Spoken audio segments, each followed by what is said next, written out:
Hey folks, it's Dr. Sam, and I want to welcome you to another Eye Clarity podcast. Today we are simulcasting with Facebook Live, and so I really hope you enjoy the show. We've got some great Q&A. Yeah, so stay tuned.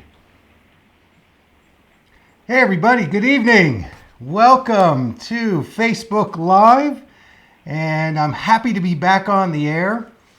So we've got some really good questions tonight. Before I do that, I want to make a special announcement. This is a special one. My upcoming class on how to heal your cataracts. That's right. Instead of doing cataract surgery, you can take my class and learn how to reverse cataracts and improve lens health. So this is a 2-week intensive. It starts on Saturday, September 11th, and it runs for 2 weeks. We meet about every other day. So it is an intensive. It's a deep immersion. Even if you don't have cataracts, this would be a show that I would recommend, because in this workshop, you're going to learn how to be proactive with not only your lens health, but your overall eye health and probably your wellness as in addition to that. So if you want to sign up, you can do so through my website, drsamburn.com. I also have an announcement on Facebook, and it's in my bio on Instagram. If you have questions about it, you can contact me at hello@drsamburn.com. So I want to start off the show, and I want to take a question from an active patient of mine. And she writes and says, I had the second cataract surgery on the left eye on June 15th of this year. Well, let me give you a little backstory. This is a person who I have been working with in vision therapy for many years, and helped her finally navigate the surgery maze. And she had cataract surgery on her right eye, which was super successful. So, sometimes folks, you do need cataract surgery, and there are ways that you can navigate it so that you have a very successful positive outcome. So that's a little backstory. So her right eye was already done. It's about her left eye. So she had the surgery and she went back for an immediate follow-up. And while reading the eye chart, she noticed that something was not there before. Not ever. And what she noticed was that when she read the chart with the left eye, that's the eye that she just had the intraocular lens put in, that there was a blank spot, and she found this, of course, very troublesome. And this seemed to happen when she was reading the smaller letters of the eye chart. And basically, the ophthalmologist then did an OCT on her and found that she has the beginning signs of macular degeneration. So let's get this straight. She had the cataract surgery in the right eye. Everything went well. She had cataract surgery in the left eye, and the next follow-up, they diagnosed her with macular degeneration. So, of course, she's very concerned about that. So I want to address that issue. She also said that another issue she has with the left eye is that this is the eye that she had the surgery on, that her eye feels heavy since the surgery, and it makes her tired, and she's concerned about this. Now, the third issue that she has from the cataract surgery is that in the far corner of the left eye, sometimes she sees a little bit of a kind of a shimmer, and the ophthalmologist said, well, your brain will just override that. Okay, so let's address these issues because there's a lot of people out there that get cataract surgery, and sometimes these kinds of things come up. So first, let's address the new diagnosis, macular degeneration. There's a trend that happens when people get cataract surgery because when they get cataract surgery, usually it's because their vision is very foggy or blurry, and so they're not able to pick up detail as well as, when their eyes were clear. So when you put the intraocular lens in, of course, it accents or spotlights that very acute detail that you weren't aware of for probably a good period of time. So it is ripe to then see, oh yes, I'm now developing macular degeneration. Well, I don't think you're just developing it. I think it's something that very slowly begins to creep up on us. And when you get cataract surgery and they put in the clear lens, a lot of times this is when you first notice or discover the macular degeneration, and it's been there for a while. Now, there's the less serious type of macular degeneration called dry macular degeneration, and there is the more serious kind of macular degeneration, which is called wet macular degeneration. In this case, it sounds like that my patient is suffering from some very early stages of dry macular degeneration. So if you have to get the news, it's actually good news because there's so many things that you can do from a proactive perspective to improve the macular health. So let's run through the list. Number one, you need to really boost your carotenoids. The three that I recommend are lutein, and you want to do about 16 milligrams a day, 6 milligrams a day of zeaxanthin, that's the second carotenoid. These are plant-based. And then the third one is astaxanthin, which is a marine carotenoid, although you can get it in a microalgae form, and you want to do about 12 milligrams a day. You should be taking that amount every day. Now, you can get this through your foods very easily in a plant-based diet, except, of course, for the astaxanthin. Think red, orange, yellow, green vegetables. These are really important for your macular health. The lutein is more on the green vegetable side, and zeaxanthin is more on the red, orange vegetable side. So that's a given. The next thing that you want to do is get yourself a good pair of blue blocking filters. Now, my patient is well educated, so she has a pair of my blue blockers, so she's got that covered. And by the way, when you've had cataract surgery, you want to ask your surgeon, is there both UV protection in the new lens that he or she is inserting, and is there a blue blocking filter? A lot of times in question one, the answer is yes. The UV protection is pretty standard, but number two, the blue blocking filter, not so much. So you have to make sure they're going to put the blue blocker in the intraocular lens. Okay, next I would add some other nutrients that I think are really crucial for eye health. Liposomal glutathione, this is the master antioxidant. You can actually get that in a sublingual spray. You can contact me if you need a source.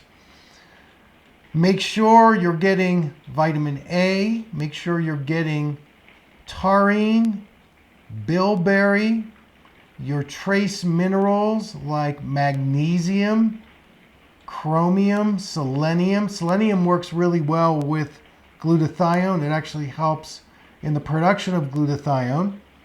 So you want to make sure you're getting a lot of really high concentration eye nutrients. So now we're talking about the berry family. I think that, in season, blueberries, raspberries, those would be something that I would also add. Curcumin and saffron have been shown to be very helpful for macular health. I did a video blog not too long ago on the research on saffron. It's a spice that you can either cook with, or you can get it sometimes in an essential oil. I would get it in some kind of a spice where you can cook with it because it is very expensive. You can take that daily. Curcumin, which is in the Indian spice turmeric, is also super great. Obviously, inflammation is an issue. So anything that you can do to reduce inflammation in your body, eating more of an anti-inflammatory diet is really helpful. I like the Mediterranean diet. It's a nice middle of the road, especially if you do eat, animal products. Resveratrol is another really high potency antioxidant that you could take. And omega-3 fish oil.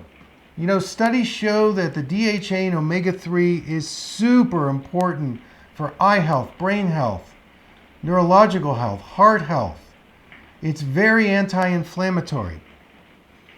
And my eye exercises. I think the eye exercises that help you use your two eyes together. Now, this patient has got a whole encyclopedia of eye exercises that I've given her.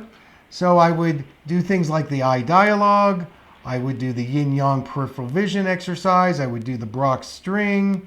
I would do the magic eye 3D picture. And I would spend 15 to 20 minutes every day exercising your eyes. When we have any surgery, there's always a physical therapist right there to help you integrate the surgery.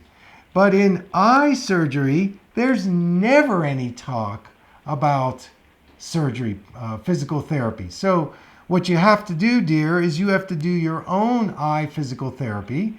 And if you do that, you're going to start engaging both eyes together. You haven't been using the right eye for a long time. Now you're engaging both eyes together and really establish that peripheral vision in a 3D experience. So those would be some things I would do there. Now, in terms of the heaviness, my suggestion would be to do both the 5% and the 15% MSM 4 to 6 times a day, and I would do the eye massage on the eyelids. I think that there's probably some residual inflammation going on, so the MSM would be great, both 5 and 15%. You mentioned that you use the homeopathic drops. You can use those in between. And then in the evening, you got a couple of choices. I would get some organic hexane-free castor oil and do a massage on the eyelids. I would also consider maybe getting some eye bright tea, brewing it up, let it cool down, and you can strain the tea into a mason jar, put it in the refrigerator, and you can use it as a lovely compress, at least in the evening. I probably would do morning and evening until that heaviness goes away. Another great herbal tea that I use is a combination of chamomile and fennel, putting those together. And again, brewing it up, letting it cool down, straining it into a mason jar, putting it in the refrigerator, and then you can use it for say 3 or 4 days. Get a nice soft cloth and place it over your eyes for a few minutes. That can also take the heaviness away and really help you. So that's my prescription for you. I would work with it for 3 months and then send me an email. And you've helped so many people by sending me this question. I want to thank you so much, and I wish you the best of luck. All right, so we've got a lot of people here on Facebook tonight. I want to thank you all for joining me.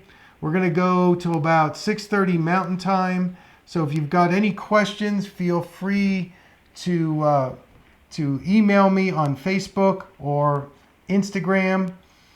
And we're going to take a question on TikTok. Hey, those of you that want to follow me on TikTok, I am putting out some really great videos on different conditions like mold in the eyes. We can actually, if we get exposed to mold, it can affect our eye health. We can get things like floaters and other retinal inflammatory diseases. It's pretty brutal. Also doing some videos on TikTok about the value of the sun, getting sun gazing every day. And we need about 30 minutes of natural sunlight every day. So anyway, follow me on TikTok. I've got some really cool videos on there. All right. So on TikTok, this is a short question. This is from a gentleman who's got myopia, nearsightedness, and he wants to know if he can get a reduced prescription and how that might help him. So the answer to the question is go to your eye doctor, ask him or her for a prescription for your computer distance. You don't even have to tell him it's reduced because he's going to give you a reduced prescription. You need less nearsighted prescription on the computer than you do for distance. And so the idea is that you're going to get that prescription and you can start wearing it beyond the computer, like indoors, take walks with it, and make a comparison between the computer glasses, which are going to be weaker, and your distance driving glasses, which are going to be stronger and tighter. And you're going to notice in a very short period of time that your computer prescription feels really relaxing. And if you start wearing that for a couple months, eventually it's going to become your distance glasses. So that's a great way for you to enter the realm of reducing your prescription without having to get into some confrontation, because I know some of my colleagues are not really hip on reduced prescriptions, even though it works really, really well. All right, let's come back to Facebook. We have D on the line. D says, I have AMD. Will I be able to rewatch this since I didn't catch all of your info? Well, D, the great news is this, that my production team is recording this, so it's going to be on one of my podcasts that's going to be coming up. So you can find me on Spotify or iTunes or just my website. Probably in the next week or two, I will have this up as a podcast, and we will also put it up on Facebook, Instagram, and YouTube, so you'll be able to rewatch it. And if you can't find it, just send us an email at hello@drsamburn.com, and we'll be happy to send you the link. All right, let's take a question about glaucoma. This is a lady who is suffering from open-angle glaucoma, and she is taking an eye drop called latanoprost. It's a pretty common eye drop for glaucoma. Unfortunately, she's getting a lot of redness and blurriness, irritation, and she wants to know what are some alternative things that we can do to reverse glaucoma.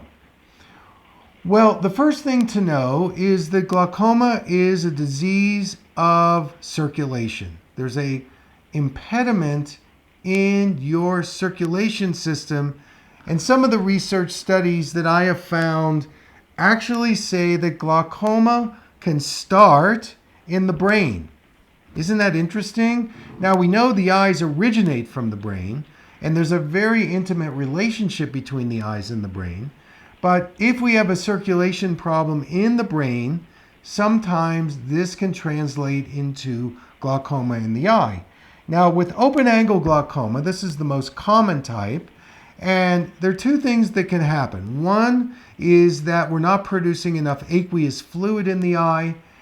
The second is that we're producing enough fluid, but there's some impediments in the meshwork, trabecular meshwork in the eye, internal part of the eye, and this causes an increase in the eye pressure, which begins to damage the optic nerve. So when you have glaucoma, you need to think optic nerve. Your optic nerve needs protection because it is going to get damaged over time if you're not able to improve your eye circulation. And the eye drops, the pharmaceutical eye drops, are symptom-based. They're not really treating the cause, and honestly, they don't work that well. A lot of people start off with the eye drops, and then they need to get some kind of laser procedure.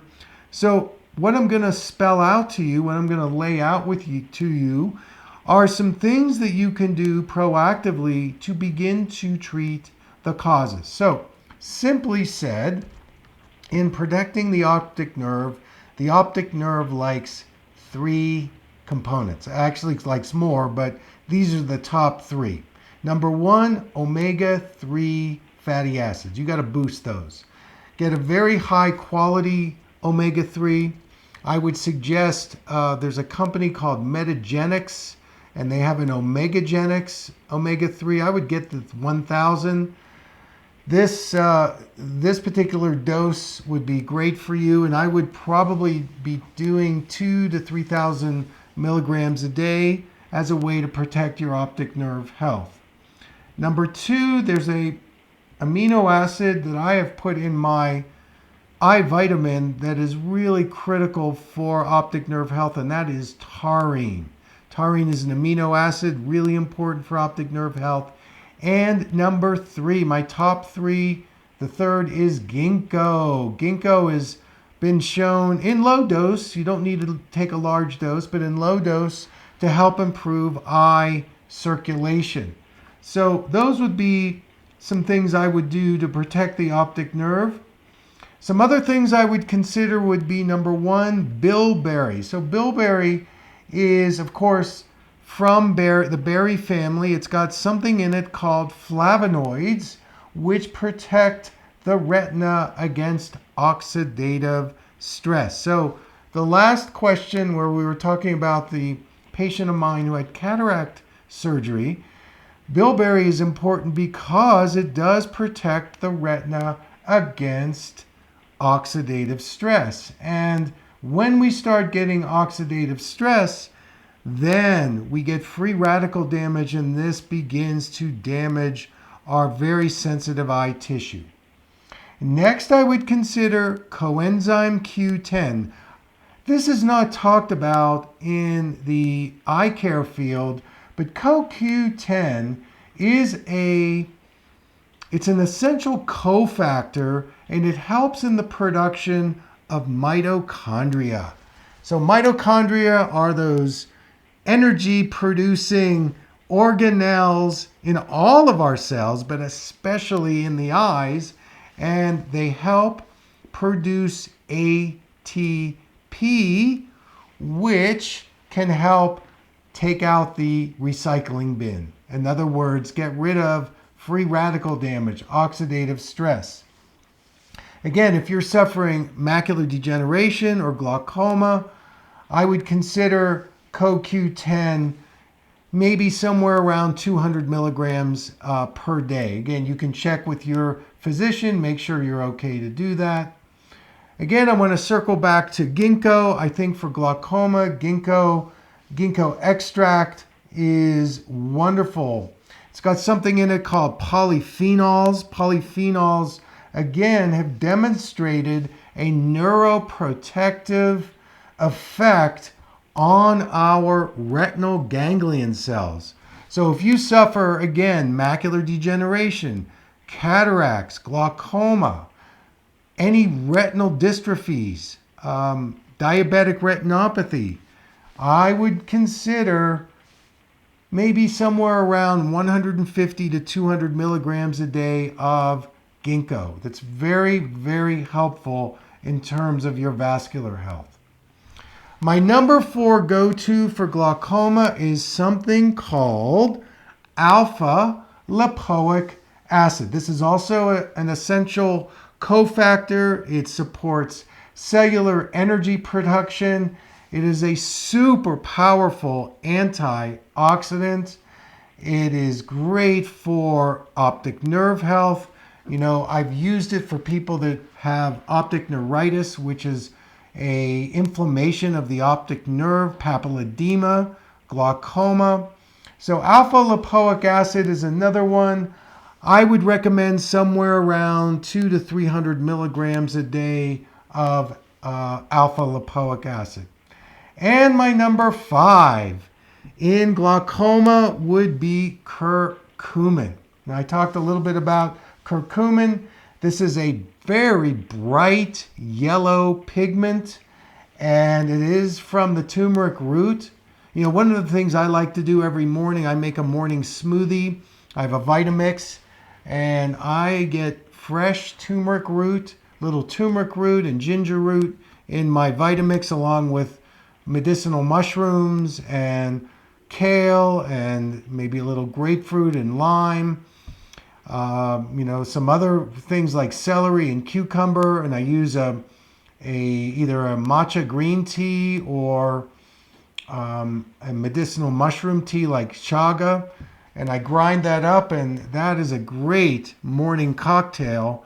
And so curcumin is one of the things I've discovered that is super helpful for any kind of retinal degeneration, whether it's macula, retina, optic nerve.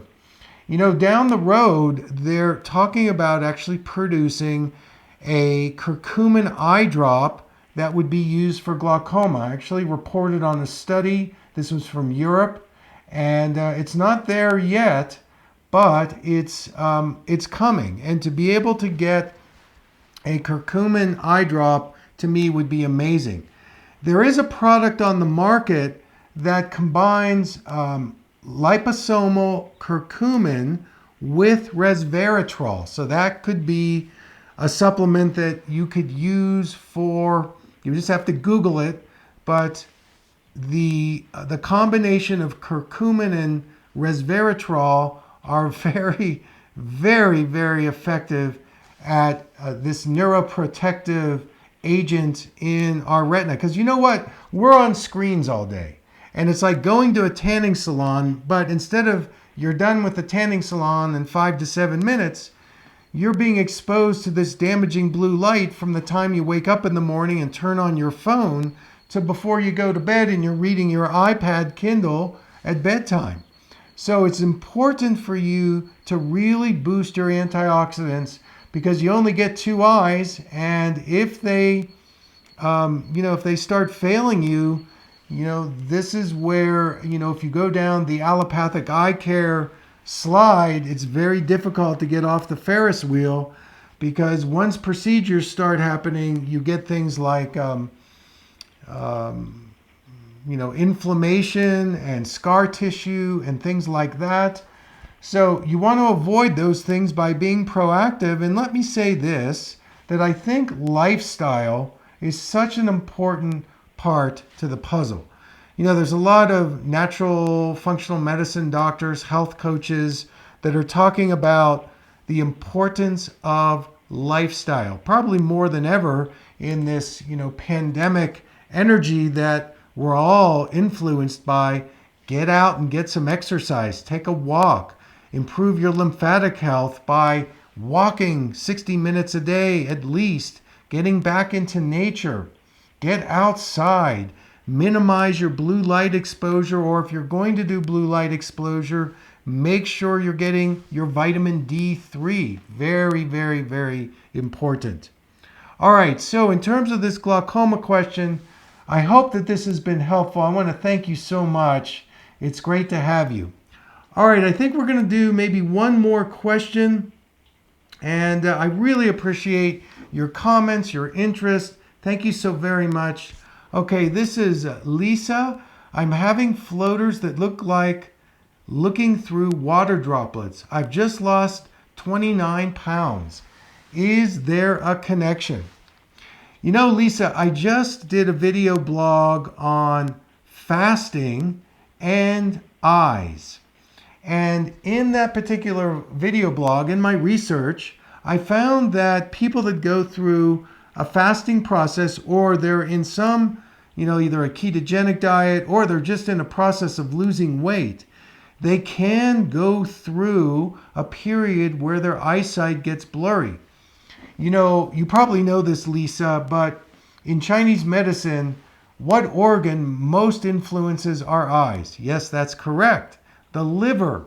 And so if you're doing any kind of detoxing, losing weight, using the infrared sauna, doing coffee enemas, any of these things, the liver is probably going to be working hard at getting rid of all the toxicities that we are constantly being exposed to, unless we do complete organic farmers market. We're really vigilant in what we're eating and putting into our bodies. So with the floaters, my suggestion would be to get my 15% MSM drops. Now, I'm not allowed to say that MSM drops and how they affect floaters, but go on my website and look at the reviews of my 15% MSM, and these are people who've had great success. What I can say about the 15% MSM is that it really supports your collagen health, and the vitreous is a collagen sac made of proteins, amino acids, and water. And if you're getting these kinds of water droplets in your vitreous, there's something going on in your collagen integrity. And this is a very common situation, so hydrate your eyes. I would consider my exercise the Palm Hum. You can find that on my website. And keep in touch with me, Lisa, and congratulations on taking charge of your health. So, ladies and gentlemen, the evening has become late. I'm going to need to go, but I want to thank you all for tuning in and making this part of your day. And again, we will replay this on Facebook. I've got my production team. We have a video. We've got our podcast going. So you'll be able to watch and see this in a variety of different ways. I will be back next week. Please send me your questions if you've got them. I'm happy to interact with you. hello@drsamberne.com. Don't forget about my cataract class coming up September 11th. Okay, everybody, until next time, have a good day.